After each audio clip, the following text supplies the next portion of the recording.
Day 4 was in the mattress store as well as on the roof. As in the mattress store, we had to be out at a certain time because if we weren't out on time, we weren't in at the right time at the roof. And since we were shooting overnight, we were also fighting the actual sun coming up. Just think about releasing the tension. Relax. On top of that, we also had the fact that some of these scenes had like suggested nudity. So there was a clothes set, which slows things down because it meant we couldn't have all the crew around. It meant when we were gonna rehearse and we were gonna really shoot, it meant we had to have people leave. Only Michael and myself, a couple of key people were allowed to be around. Screw this, let's go drink. I'm sorry, wait. Maybe we could cuddle. No, that's not happening. When you do nude scenes in more union show, there's actually like a really strict way that you do them, which at first maybe can seem like annoying, but actually is awesome because there's just guidelines for how you do it. Jess and Michael were great. They found some time to work together on it and rehearse, and it looked great, felt great, but it... As an actor, I've done a sex scene where I was topless, not totally nude. And it's tough because you just have to find like your privacy and your intimacy in a place that's not private and not intimate.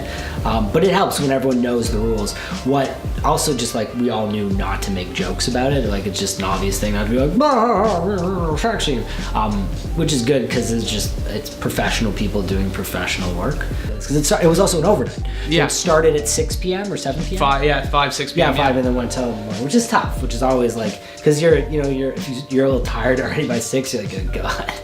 The roof actually had some quick scenes, some quick kind of two-handers, just people talking, but there's also some really emotional, kind of deeper scenes on the roof that we wanted to give the actors time to work and play and figure things out a little bit. If you were from Sri Lanka, what were you doing playing cricket in India? Well, you know how some Americans play for the Blue Jays? Yeah. The same principle. Yeah, but those guys are playing for real money. Yeah, there's real money in cricket. The roof also had the added safety precautions that we had to have ropes and guide wires, so it also meant only essential personnel are up there, which again means everything has to move slower. We had to really take our time. We had to make sure camera positions were set up ahead of time. We had to do walkthroughs where sometimes we just be like, okay, let's block the scene, let's see where it goes, let's try this, try that. Instead, I'd be very particular. You're gonna go from here to there. And with this kind of show where you want the cast to be able to really feel free, this is one of those situations where we had to really close them up. Finding that location. This was actually one where Emily Andrews, our production manager, had a friend of a friend, and she's so in tune with the city. She was able to hook us up with someone. And Mike and I, like it was, a month before, a couple weeks before, went and just immediately like, this is it. Yeah. This is it. With the background of the whole city there, it's so great. It's awesome. Yeah, it was awesome. In the future, I will insist that all of my houses come with Tyrannosaurus heads. Yeah. In the dining room. That's going to be a must. So I'm actually doing my favorite scene I have from my character Chip. This is actually the scene one of the scenes I auditioned with, and it's basically where Andy and I have our big moment where we realize that we're in love. This is at the point of the season where Chip is conflicted with what he wants to, with who he wants to be. Doesn't know if what he's been doing for the past month or two has been positively affecting him or negatively affecting him. And that's a good thing, because he's lived a life of one layer, and now he's like learning about, all the different layers of life. One of our favorite scenes, and part of why we picked Corteon to be Chip, was the scene that he has with Christie, with Andy on the roof at the end of the series. And we saved that for last. So we took one of the climaxes of the entire series and put it at the end of a big day when we're fighting the light and fighting the weather.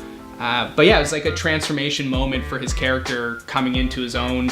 Mm-hmm. And we only had a limited amount of time to shoot it. He also, I believe, his call time was like 3 in the morning or something. Like he also had to come to work in the middle of the night and do a massive scene. So it was a big one for him and for everyone. He nailed it. Yeah, it's the scene where his character sort of turns and realizes as an existential moment of clarity about the rules that he had written for himself that he thought were permanent turn out to be contingent and man-made, and realize he lives in a world that is frightening and free, and then he makes out with it, and it's good. I mean, that all good existential crises should end with you making out with someone as a gift. It's a long scene too. There's a lot of words in that one. A lot of words. They had to perform it all the way through and then kiss at the end, and it looked great. Yeah, it looked great, and they did a great job. Yeah. Jinx, great you job. owe me a Coke. So you're saying I can be anybody I want to be here? Well, you can anywhere. The past is an illusion of structure, of order. But we're free in this eternal moment. End of the day felt really good. Was tired. There's a certain amount of adrenaline all the way through that you're shooting and trying to get it and work until that last shot. And then once we called cut on the last shot and it was over, it was like this wave of exhaustion.